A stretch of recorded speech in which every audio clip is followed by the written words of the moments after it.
Hi, welcome to another Great Car Basic demonstration. I've been asked to do this video, so that's quite nice. I'm going to cover installing and get that Uno working, okay? So what we're going to do, we will install the software and we will get an LED flashing on the Uno shield. It takes about 5 minutes. So we're going to do 5 big steps. We're going to install the software, edit the source file, connect the Uno to enable programming, select the Uno as the programmer, and then we're going to flash it and see the LED flash. So how do we go about doing that? Well, we're going to install the software from our download on SourceForge. So I'm going to just click that in here. It will take me to SourceForge. Let me just show you my SourceForge. One moment. Yeah, into SourceForge. Here we go. And if you take this big green button here, and select D for download. There we go, download. 5 seconds later, it will commence the download after selecting a server.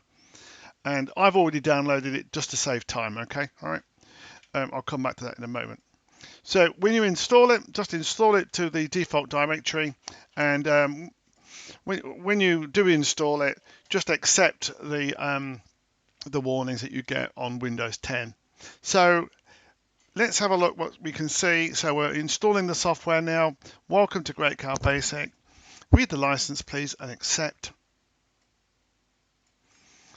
Then we've got those that develop the software, and just take those through. Just take all the defaults and just install it to the default directories. Okay, so what we've done there, I'll move that aside. We've installed the software, and we've installed the default directory, accepting the operating system warnings. We have done that, okay? So now what we're going to do is we're going to let it finish its installation, and it will present us with this file called firststartsample.gcb. And when we see that, that's the signal to us to do the editing, which is edit the source file. So press next, and it will open it up into what's called the IDE, the development environment.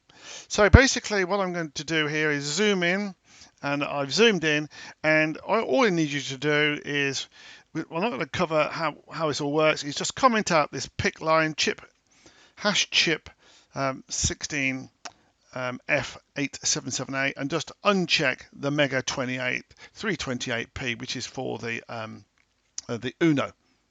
And we've changed the chip. The rest of it is already done by default. So I've edited that file. So all I've done is taken one comment out and put another comment, and made that line blue. So we've edited our source file, which is great, aren't we? Fantastic. Now we're going to connect the Uno to enable the programming in the IDE. So let me just show you what I've got here. I've got an Uno. It's sitting here with no power on it. I'm just going to plug that into my USB. There we go.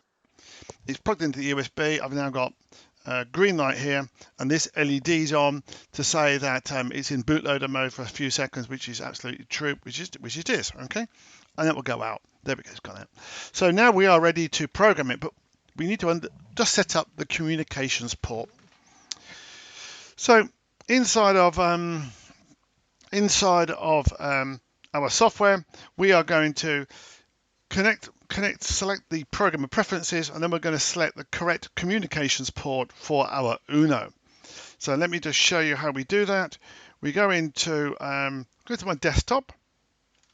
I'll go into back into the IDE, and if I zoom in on there for you, I want you to select the Great Car Basic here, which is it's just gone grey. It's just above the code. Or you can take IDE tools, and there's a menu in there, but I'm just going to select GC Basic here, drop down. There's a little drop down that appears. So if I just select my right screen view, here we go, click edit program preferences, and then inside of here you get the preferences dialog. And what we're going to do is select the Uno here, drag it to the top, because that just makes me feel comfortable, and then edit it.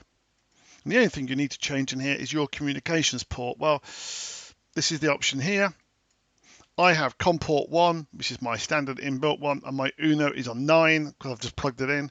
Select that, OK, and press OK. And with that, we've selected the communications port. Let's go back to PowerPoint. What's the next step? We've done this piece now. We've selected our COM port. So what's our next step in here is to program it. So we're going to program it, and hopefully it will work fine. So if I press into the IDE here, I'm going to press hex and flash, which is this small icon here, or you can select IDE tools and you can go through it that way. So let me just select. You can press F5 as well, actually. If I click on that and press F5, there we go. Comes with the dialog box, says it's downloading, and you can see that the LED is now flashing every 100 milliseconds. Let's just prove to you that it's doing that. I'm just going to change the source code. It's actually flashing every second. I'm just going to make it flash a bit faster by pressing F5 again. And now I've got an LED that's flashing every 100 milliseconds on and off. Previously, it was 100 milliseconds on and 900 milliseconds off. So we are well within my 5 minutes of doing the task here. What happens if it doesn't program? You will get a screen that looks like this. This screen, if it's got downloading, AVR DUDEX and programmer not responding, you have selected the wrong communications port. Go back to step number 4 and do it again. So we then took step 5, we programmed it, we selected it, and I pressed F5, and then we saw the LED flash, as in we can see it flashing here. And with that, we've seen it flash. Only took a few minutes. We installed the software and got that UNO working. Enjoy.